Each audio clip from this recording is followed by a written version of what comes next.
நம்ம தனுஷ் அண்ணா, மமிதா பைஜு, கருணாஸ் மற்றும் பலர் நடித்து நம்ம போர் தொழில் டைரக்டரான விக்னேஷ் சிவனோட இயக்கத்தில் இன்றைக்கி திரையரங்கில் வெளியாகக்கூடிய திரைப்படம் தான் கரா. இந்த ஒரு திரைப்படத்தை பார்த்து முடிச்சாச்சு. ஸோ இந்த ஒரு திரைப்படத்தோட ரிவ்யூ தான் இந்த வீடியோ பார்க்க போகிறோம். ஸோ ரொம்ப வளவலன்னு பேசாமல் இந்த ஒரு படத்தை பார்க்கலாமா வேண்டாமா அப்படிங்கிற ஷார்ட்டாக அவங்கள்ட்ட சொல்லிட்டு நான் கிளம்பிடுவேன். ஸோ வீடியோ ஃபுல்லாக பார்த்துட்டு லைக் பண்ணிட்டு சப்ஸ்கிரைப் பண்ணிட்டு போனீங்கன்னா எனக்கு ரொம்பவுமே மோட்டிவேஷனாக இருக்கும். ஃபஸ்ட்டு ஒரு ஒன்லைன் நான் சொல்கிறேன். ஸோ ஸ்பாய்லர்லெஸ்ஸான ஒரு ஒன்லைன் தான். ட்ரெய்லர் பார்த்து முடித்த உங்களுக்கு கதை எந்த மாதிரி இருக்கும் அப்படிங்கிற ஒரு யூகத்தை கொடுக்குற மாதிரிக்கான ஒரு ஒன்லைன்.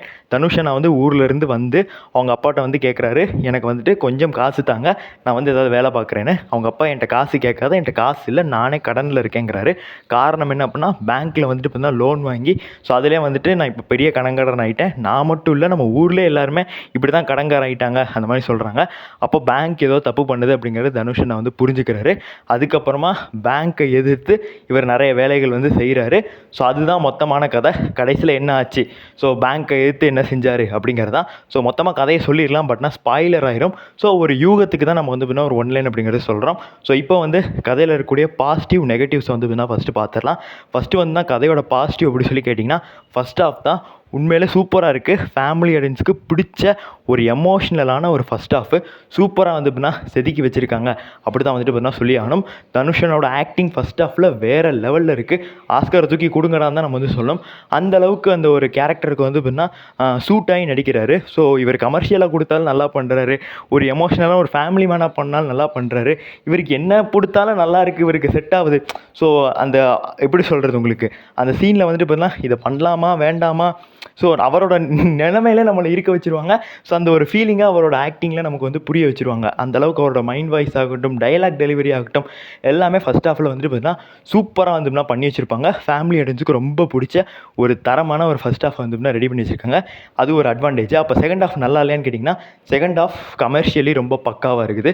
செகண்ட் ஹாஃப் கமர்ஷியல் ஆடியன்ஸுக்கு ரொம்பவுமே பிடிச்ச ஒரு செகண்ட் ஹாஃபாக பண்ணியிருக்காங்க. ரெண்டு ஹாஃப்மே உண்மையிலே சூப்பராக இருக்குது. படத்தோட கிளைமேக்ஸில் ஒரு 10 நிமிஷம் நம்மளை பயங்கரமாக பயங்கரமான ஒரு சீன். அது தேட்டரில் போய் பாருங்கள். ஒரு ரெஃபரன்ஸ்லாம் வருது கமலஹாசன் சாரோட படத்துலேருந்து. எல்லாமே வேறு லெவலில் ஒர்க் அவுட் ஆகிருக்கு. தேட்டரில் போய் பார்த்து தெரிஞ்சுக்கோங்க. கிளாப்ஸு, சவுண்டு பயங்கரமாக இருந்தது. அதே மணிக்கு இன்டர்வலுக்கு அடுத்து ஒரு 2 சீன் வரும். தனுஷ் அண்ணா அந்நேரம் தேட்டர் பிளாஸ்ட்டு.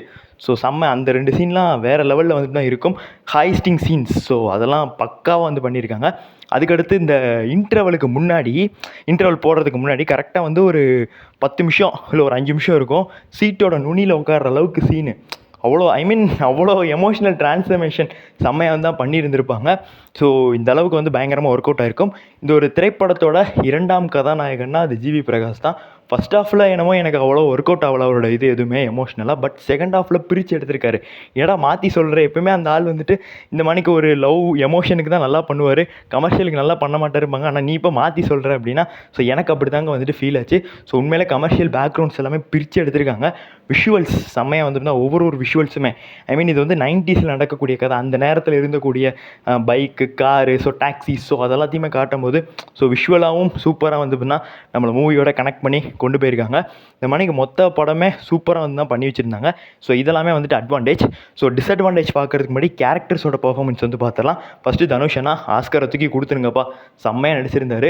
ஃபஸ்ட் ஹாஃபில் ஒரு எமோஷ்னல்னால் அதுக்கு எமோஷ்னலாக இருக்கார். செகண்ட் ஹாஃபில் ஒரு பேக்கடான ஒரு கமர்ஷியல் நடிகை நம்ம வரணுமா, நான் அதுக்கும் ரெடி, நான் அதுக்கும் வரேன். அவர் ஒவ்வொரு விஷயமும் நமக்கு கனெக்ட் ஆகுது. அவருக்காகவே இந்த ஒரு படத்தை பார்க்கலாம் அப்படின்னு சொல்லலாம். மமிதா பைஜு ஒரு 4-3 சீனில் தான் வராங்க. But she did her role. Dhanush அண்ணாவோட இருக்கக்கூடிய கெமிஸ்ட்ரி எல்லாமே பக்காவாக பெர்ஃபார்ம் ஆகுது. பட் டியூடு படத்தில் பார்த்த மணிக்கு, அதே மணிக்கு ஜனநாயகன் படத்தில் பார்த்த மணிக்கான, ஜனநாயகன் பார்த்துட்டியான்னு கேட்காதீங்க. அந்த ஒரு படத்தில் பார்த்த மணிக்கான மமிதா பைஜுவை இதில் பார்க்க முடியாது. Totally different. ஆக்டிங் கொஞ்சம் இம்பார்ட்டன்ஸ் கொடுத்துருக்காங்க, சூப்பராகவும் பண்ணியிருக்காங்க. கருணாஸ் அவர்கள் ஹைலைட்டிங்கான ஒரு 2 சீன் இருக்குது. அதுவும் நல்லாயிருக்கு. ஜெயம் அவர்கள் வழக்கம் போல் ஒரு குணச்சித்திர நடிகன் எப்படி தனுஷ் அண்ணாவோட இத்தனை படங்களில் ட்ராவல் பண்ணாரோ அதே மணிக்கு இந்த ஒரு படத்துலையும் பண்ணியிருக்காரு. மிச்சப்படி நிறைய பேர் பண்ணியிருக்காங்க மலையாளம் ஆக்ட்ரஸ்.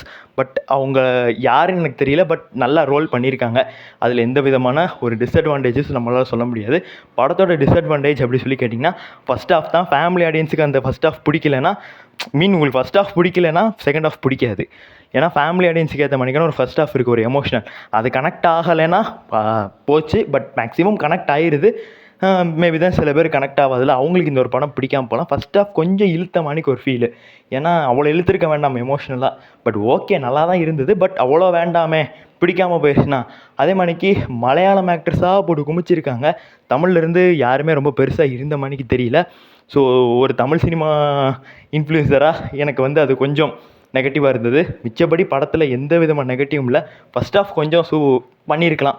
பட் அது பெருசாக இம்பேக்ட் ஆகாது. ஏன்னா செகண்ட் ஆஃப் சூப்பராக இருக்குது. கடைசி 10 நிமிஷம் பிரித்து எடுத்துருக்காங்க. So it will be a best movie. So one of the feel good movie watch பண்ணுது. இதை நான் வந்து ஃபேமிலியோட போய் பார்க்கலாமா? தாராளமாக ஃபேமிலியோட போய் பாருங்கள். ஃபர்ஸ்ட் ஆஃப்லாம் உண்மையில் ரொம்ப கனெக்ட் ஆகும். ஸோ ஃப்ரெண்ட்ஸோட போய் பார்க்கலாமா? செகண்ட் ஆஃப் உங்களுக்கு இருக்குல்ல, போய் பார்க்கலாம். செம்மையாக வந்தால் கனெக்ட் ஆகும். ஸோ எல்லாருமே போய் பார்க்க வேண்டிய ஒரு நல்ல திரைப்படம். ஒரு சமூக கருத்தும் வச்சுருக்காங்க. பேங்க் லோன் எடுக்கிறதுனால எவ்வளோ பிரச்சனைகள் வருது, பேங்க் லோன்னால் நம்ம எவ்வளோ நம்மளை வந்துட்டு ஏமாத்துறாங்க அப்படிங்கிற விஷயத்தையும் வந்து சொல்கிறாங்க. ஸோ மேக்ஸிமம் எல்லாருமே போய் பாருங்கள். ஸோ ஒரு காமர்ஸ் ஸ்டூடெண்ட்டாக இருந்தீங்கன்னா உங்களுக்கு இன்னும் தெளிவாக புரியும் என்ன மாணிக்கு. பட் ஒரு நல்ல திரைப்படம், அவ்வளோதான். ஸோ நம்ம ரேட்டிங் அப்படிங்கிறது 5க்கு 4.5 ரேட்டிங் கொடுக்குறோம். தரமான படம். போய் எக்ஸ்பீரியன்ஸ் பண்ணி ஜாலியாக இருங்க இந்த ஒரு சண்டே. நன்றி, வணக்கம்.